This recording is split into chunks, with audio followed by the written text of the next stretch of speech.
নমস্কাৰ বন্ধু বান্ধৱীসকল সকলোকে পুনৰবাৰ ইডু নলেজ কেয়াৰ চেনেলটোলৈ আন্তৰিক স্বাগতম জনাইছোঁ। বহুদিনৰ মূৰত এটা ভিডিঅ' আপোনালোকৰ বাবে লৈ আহিছোঁ। মিনিষ্ট্ৰী অফ ডিফেন্সৰ ফালৰ পৰা ইণ্ডিয়ান কোষ্ট গাৰ্ডৰ যথেষ্ট কেইটা পদ মুকলি হৈছে। গতিকে যিসকল কেণ্ডিডেট আৰ্মি বা ডিফেন্স ফ'ৰ্চৰ বাবে আগ্ৰহী তেওঁলোকে বিশেষকৈ এপ্লাই কৰিব পাৰিব। গতিকে কেনেকৈ এপ্লাই কৰিব, কোৱালিফিকেশ্যন কি লাগিব, বয়স আৰু সকলোখিনি এইটো ভিডিঅ'তে অতি কম সময়ৰ ভিতৰতে আপোনালোকক জনাই দিয়া হ'ব। গতিকে আপোনালোকে ভিডিঅ'টো স্কিপ নকৰি সম্পূৰ্ণ শেষলৈকে চাই ল'ব। গতিকে পলম নকৰি বলক ভিডিঅ'টো আৰম্ভ কৰোঁ। পোষ্টৰ নাম হৈছে নাবিক জেনেৰেল ডিউটি আৰু ইয়াৰ বাবে সকলো ভাৰতীয় পুৰুষ লোকসকলে এপ্লাই কৰিব পাৰিব। মহিলাসকলে ইয়াৰ বাবে এপ্লাই কৰিব নোৱাৰিব। এডুকেশ্যনেল কোৱালিফিকেশ্যন 12 পাছ হ'ব লাগিব। লগতে মেথছ আৰু ফিজিক্স ছাবজেক্ট দুটা থাকিব লাগিব, অৰ্থাৎ কেণ্ডিডেটসকল ছায়েন্স ষ্ট্ৰীমত পাছ কৰা হ'ব লাগিব। এপ্লাই কৰিবৰ বাবে কেণ্ডিডেটসকলৰ মিনিমাম বয়স 18 বছৰ হ'ব লাগিব আৰু মেক্সিমাম 22 বছৰ, অৰ্থাৎ কেণ্ডিডেটসকল 1 ছেপ্টেম্বৰ 2002 চনৰ পৰা 31 আগষ্ট 2006 চনৰ ভিতৰত জন্মগ্ৰহণ কৰা হ'ব লাগিব। কিন্তু SC ST কেটেগৰীৰ কেণ্ডিডেটসকলে 5 বছৰ বয়সৰ ৰেহাই পাব, অৰ্থাৎ SC ST কেণ্ডিডেটসকলে 27 বছৰ বয়সলৈকে এপ্লাই কৰিব পাৰিব আৰু OBC নন ক্ৰিমি লেয়াৰসকলে 3 বছৰ অৰ্থাৎ 25 বছৰ বয়সলৈকে এপ্লাই কৰিব পাৰিব।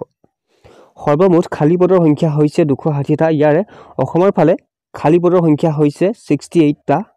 পোষ্টখিনিৰ বাবে অনলাইন এপ্লাই আৰম্ভ হ'ব 13 ফেব্ৰুৱাৰী 2024 পৰা আৰু এপ্লাই কৰাৰ লাষ্ট ডেট হৈছে 27 ফেব্ৰুৱাৰী 2024। এপ্লাই কৰাৰ সময়ত SC ST কেণ্ডিডেটসকলৰ বাহিৰে বাকী সকলো কেণ্ডিডেটে 300 টকাকৈ ফিজ পে' কৰিব লাগিব। চিলেকশ্যন প্ৰক্ৰিয়াৰ বিষয়ে চাবলৈ গ'লে 4টা ষ্টেজত চিলেকশ্যন প্ৰক্ৰিয়া সমাপ্ত হ'ব। প্ৰথম ষ্টেজত এটা কম্পিউটাৰ বেছ এক্সামিনেশ্যন হ'ব। কম্পিউটাৰ বেছ এক্সামিনেশ্যনটো দুটা ছেকশ্যনত অনুষ্ঠিত হ'ব, ছেকশ্যন 1 আৰু ছেকশ্যন 2। ছেকশ্যন 1ত সৰ্বমুঠ নম্বৰ থাকিব 60, সময় থাকিব 45 মিনিট আৰু মুঠ কুৱেশ্যন থাকিব 60টা। মেথছ, ছায়েন্স, ইংলিছ, ৰিজনিং আৰু GKৰ পৰা কুৱেশ্যন আহিব আৰু কুৱেশ্যনবোৰ হ'ব 10th লেভেলৰ।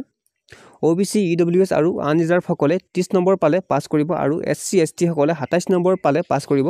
ছেকশ্যন 2ত মুঠ নম্বৰ থাকিব 50, সময় থাকিব 30 মিনিট আৰু মুঠ কুৱেশ্যনৰ সংখ্যা 50টা। মেথছ আৰু ফিজিক্সৰ পৰা প্ৰশ্ন আহিব আৰু প্ৰশ্নবোৰ 12th লেভেলৰ হ'ব।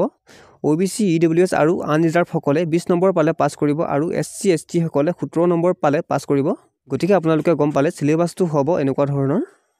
ইয়াৰ পাছত ষ্টেজ 2ত হ'ব এডাপ্টিবিলিটি টেষ্ট, ফিজিকেল ষ্টেণ্ডাৰ্ড টেষ্ট আৰু ডকুমেণ্ট ভেৰিফিকেশ্যন। ষ্টেজ 1 আৰু ষ্টেজ 2ত পাছ কৰাসকলৰ ষ্টেজ 3 আৰু ষ্টেজ 4ত তেওঁলোকৰ ট্ৰেইনিং আৰম্ভ হ'ব আৰু ট্ৰেইনিঙত পাছ কৰাসকলে ফাইনেলি পোষ্টিং লাভ কৰিব। পোষ্টখিনিৰ বাবে অনলাইন এপ্লাই কৰিবৰ বাবে লিংক এইটো ভিডিঅ'ৰ ডেছক্ৰিপশ্যনত দি থোৱা হৈছে। লিংকটোত ক্লিক কৰি আপোনালোকে 13 ফেব্ৰুৱাৰীৰ পৰা অনলাইন এপ্লাই কৰিব পাৰিব। এইখিনি আছিল আজিৰ ভিডিঅ'টোত আপোনালোকক থুলমূলকৈ জনাবলৈ চেষ্টা কৰিলোঁ।